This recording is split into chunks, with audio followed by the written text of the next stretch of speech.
You said you were pretty surprised to see that everybody knew the songs, and it is your second time here, but were you taken aback by that? Well, the first time, a couple of guys handed out little pamphlets that gave all the lyrics to all the chants phonetically, what people said. So by the time we left the last time, they knew the main chants. The main chants. This time, they knew lyrics to songs, not just the punchlines and the chants. I was watching people mouths as they were, and I stick the mic down to them to see if they actually saying the words, and they knew words when I didn't. So yeah, I was surprised. It was a big change just from the last time we were here, a few months ago. It was a great enthusiasm was there before. This time it's like you don't need no prompting or nothing. It's like, we dare you to punk. They're ready to really, it was the easiest show we ever done.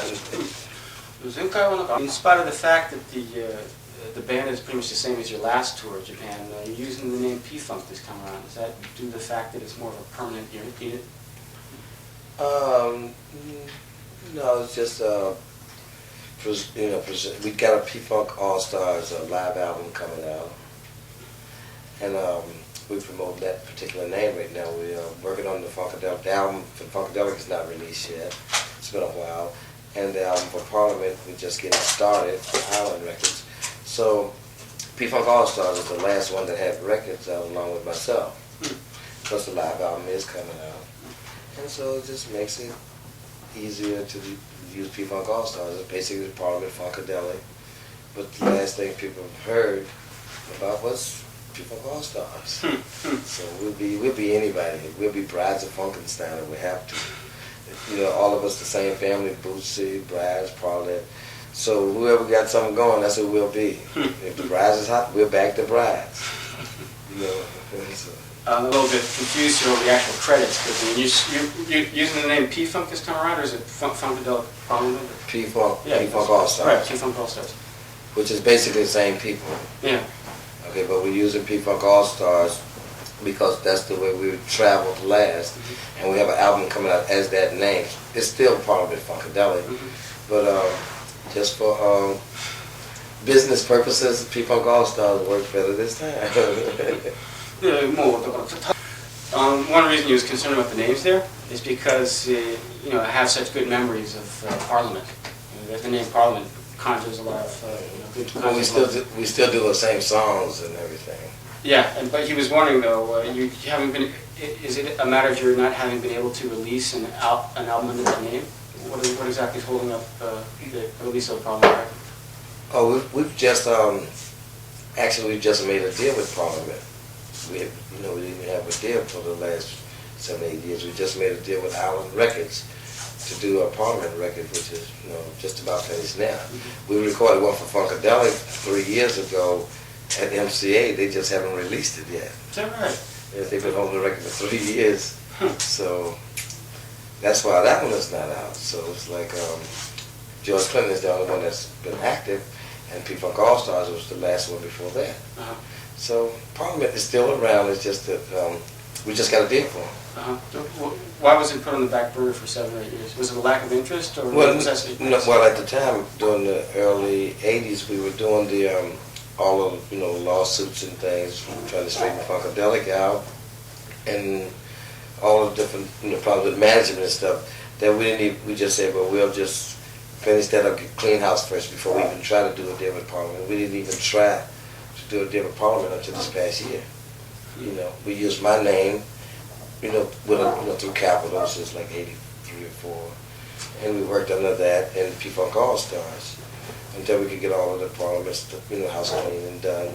And it's that's been pretty much done. But so we hadn't tried to do a deal with Parliament at all. Because we got to get all these CDs that's out here now. Everything just been re-released. We have to get all that straightened.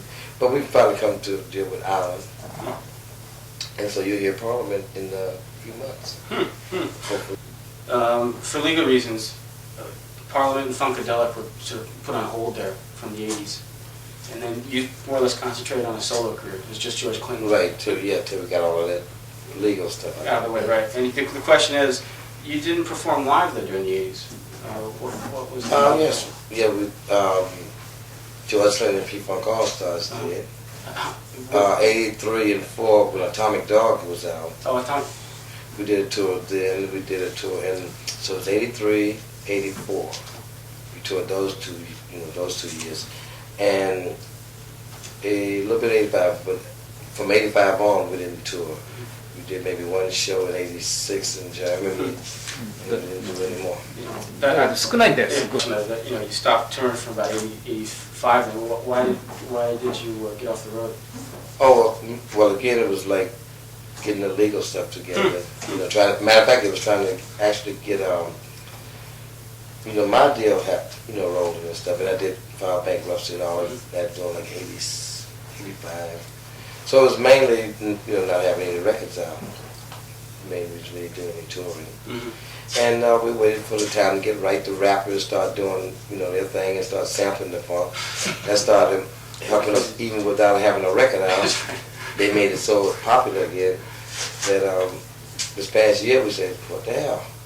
Let's just go ahead out. De La Soul did Knee Deep. Knee Deep, that's right. And, you know, MC Hammer, I mean, a couple of records was nominated for Grammys and stuff. Humpty Dance and all that. So after a while it was just popular even without a record. And it's good to do these small places because, you know, we get a chance to get the vibe on the new young kids and we see how young they're going for it. And, you know, with all the sampling going on, it's just like we got a hit record out now. So that's the main reason we didn't, you know, do anything because we couldn't do it the way we wanted to. And so I just rested and see what was happening. Gave it a break. Yeah, so Saiwan's, I think that in the 80s you had lost some of your original motivation there. That having nothing to do with, say, the legal proceedings that were happening. No, never. I mean, because all the while we was recording, you know, all during the 80s we still were recording, but it was just about, we didn't have that same, you know, priority thing with the, you know, the different record companies that we were working with.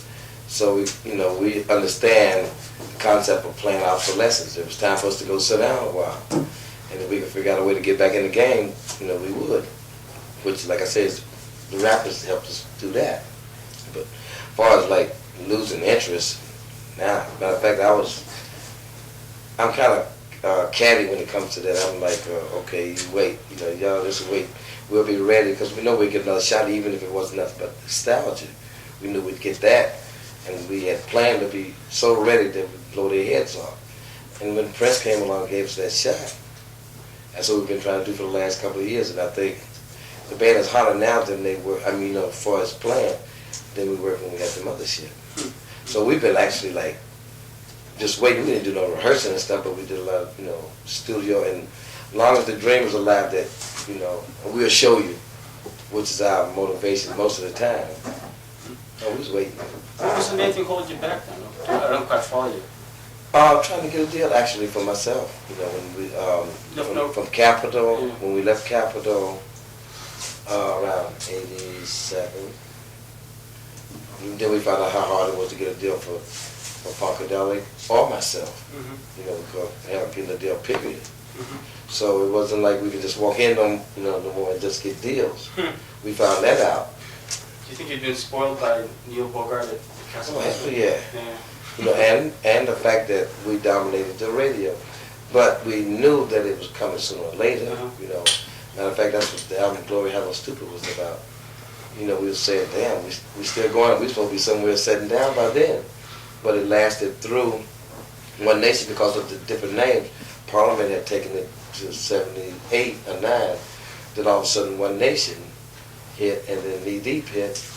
We had to go a little longer than, you know, the normal groups would have had to go. But when it came, you know, we was ready because we had to go get the house cleaning. And, oh yeah, we was definitely spoiled by the time we tried to get a deal. After Atomic Dog, we figured, you know, Still at Ease because the first, you know, album we did since we left the other company was a smash again. So we still thought we were big shit.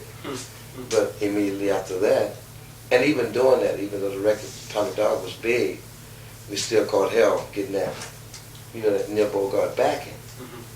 And that's when we had the realization that that wasn't happening no more. That we had to do it, you know, like from scratch. And that was a good challenge because, I mean, like, That's our best. We do our best performance.